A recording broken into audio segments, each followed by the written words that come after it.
Hello, my name is Cozy. I'm an illustrator, and today I illustrated. I made a Patreon recently, and I have a sticker club membership option on there where I make a new sticker every single month, and then I ship it out at the end of the month to everybody who's subscribed to that membership. And so that's what I'm drawing today. I'm drawing the sticker for this month, August, and it's this awesome like skeleton turtle dude. Anyways, here's a time lapse and me talking about it. Enjoy. Thanks for watching. So here's my sketch of the little dude. I did the sketch off camera, and now I'm just tweaking it a little bit and refining it a bit, and also going in and blocking in all the flat colors. While I do that, I wanted to talk about the way that I sketched it. So he's not totally anatomically accurate, and I didn't care to fully make him anatomically accurate. He's kind of a turtle cat dog mix. So his skull, I drew a lot of inspiration from loggerhead turtle skulls, but also cat skulls. It's a lot rounder and cat-like, you know? And then the legs, there's a lot going on there where the bones don't make a lot of sense. And again, I didn't really care to make it make total sense. I just wanted it to look very cool. And so they're kind of this mix of a turtle's bone structure and a dog's, because turtles actually have this weird sort of curved upper arm bone. Yeah, I don't know what it would be called. It's super interesting, really cool, but I opted more for a look that was a little more stylized and fantastical.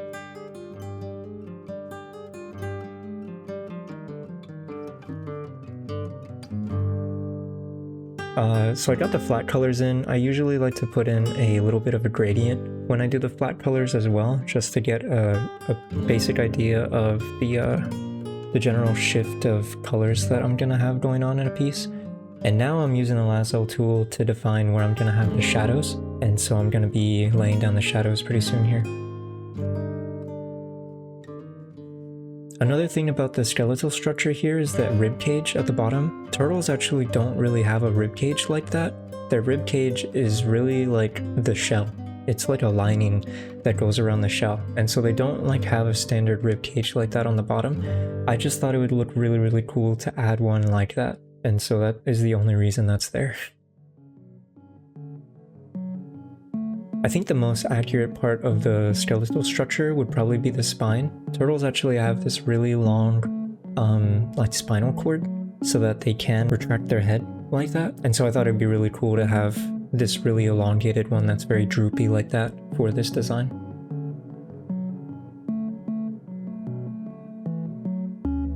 So I got some of the shadows in place. Now I'm just adding some more here around the edge of the shell. I knew from the start that I wanted to have this guy really overgrown. Like, he's this undead turtle with a super overgrown shell. And so I left kind of the top and the back of the shell very undetailed. I didn't even finish the sketch back there because I knew it was going to get covered by moss and overgrowth and stuff.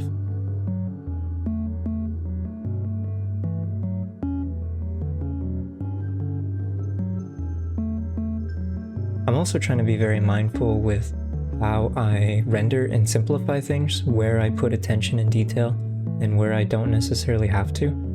And so you'll see throughout this process that a lot of those back legs, I think actually all of them except for the most front leg, they're like simplified to the basic. They don't get much rendering at all because they don't really need it. They're not part of the focal point at all.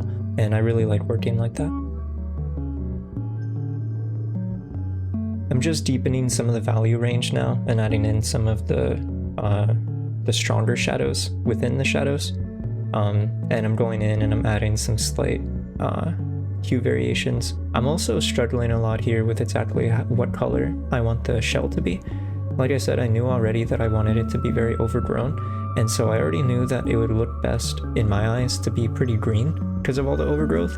And so I keep leaning towards making the shell very green in these early stages, but I had to keep reminding myself that it was going to be very green later with all of the grass and moss, and if I made the shell itself really green, then it's not going to look as good as it could with all of the grass and moss, you know, like contrasting against whatever I end up actually doing the shell as.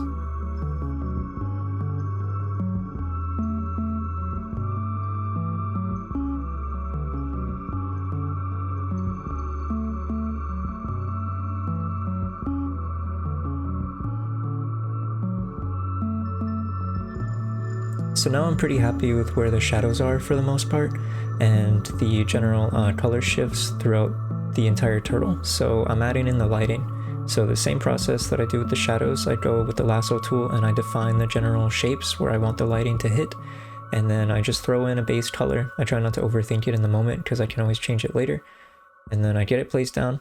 And now I'm just refining a lot of those edges. I'm making some of them soft, some of them lost, and just adding a lot of interest there in general. And again, I'm not worrying too much about the color just yet.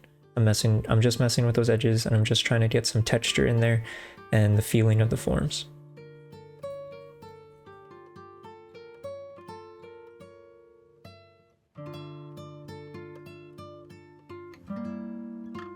So now I'm at a point where I've got enough light and shadow in to define the forms. I can get rid of some of the line art, which is kind of my favorite thing to do. I like getting rid of the line art. And I'm also messing around with the color of the lighting now. It was pretty close to how I wanted it to be, but I wanted it to feel a little, actually not a little, a lot stronger in terms of warmth. I'm giving it a lot of like an orange punch, and I'm also adding a pretty strong orange terminator there for the edges of the light.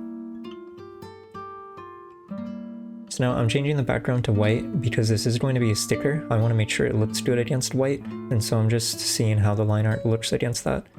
I'm going in and I'm making the line art very vibrant in some areas, which is something I like to do a lot. I think it looks really cool, and it helps it stand out against just like a plain white background.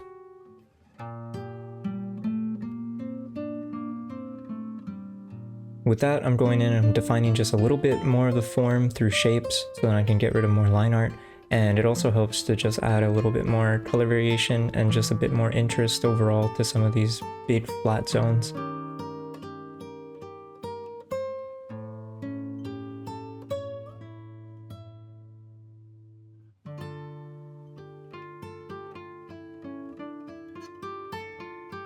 I'm also defining the eye a little bit more. That's kind of like the biggest focal point in my opinion. This is like, you know, the spot that I want people to look the most, and it's the spot I want to look the best, kind of. So I'm just refining that a little bit, and I'm also going in and I'm touching up the jaw here.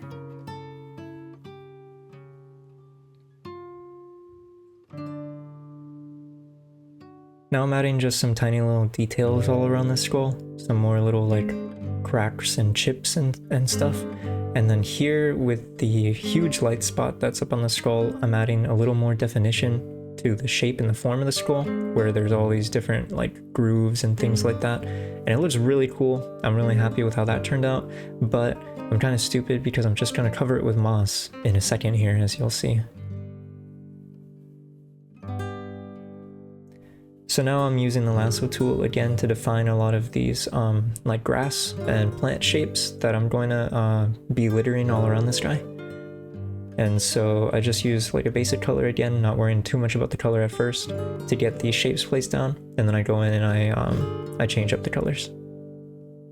There's not a lot going on here. Because of my defining of the forms and all the lighting and shading I already did for the base turtle, there's not a lot that I have to define here with the plants. I mean, I could go really detailed with it, but that's not really my thing, nor is it what I really want to do. And so I can keep all the plants pretty simple. You know, they're all basically just one color with a few different hue shifts here and there. And now that I have all that placed, I'm going in and I'm adding just a little bit of light, and I'm kind of doing this dappled like sunlight thing as if he's like in a forest, and then I'm adding in a little bit of shadow. And once I get that shadow in, I think it adds a ton of depth to that foliage and that overgrowth, and it really makes it feel complete.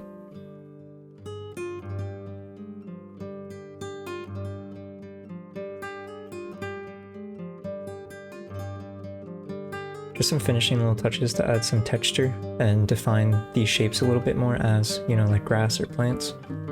And I felt like it needed just one more little thing, something that, I don't know, feels weird and cool. I usually feel like I have to do something like that with all my pieces. Not that I'm complaining, I really like it. But anyways, I'm doing like this little soul, this little flame thing above him. I'm kind of obsessed with the concept of something like that.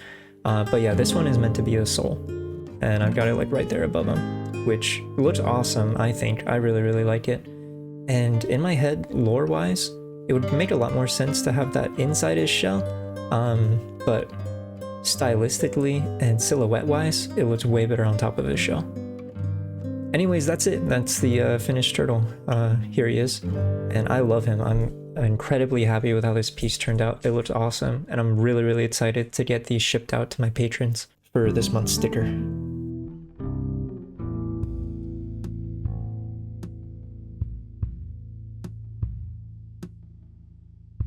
So that's gonna be it. I want to say a special thanks to my patrons, Shy, Bob Likes Cheese, and Christina. You guys help a ton. Your support means so much, so thank you. And I hope you guys like the sticker. I'm really happy with it, and so you should be getting it pretty soon. I'm shipping it out tomorrow, I believe. I think that's the end of this month. But yeah, thank you so much for watching. If you like me or my work or whatever, feel free to like or subscribe. I'm really excited to get more videos like this out soon, and I'm kind of just getting started with all of this, and I'm excited to get better at this whole process and get more videos out there and more content out in general. If you really liked me, you can check out my Patreon, and you can get this sticker if you subscribe before the end of the month, and future stickers if you subscribe any other month. But yeah, thanks, goodbye.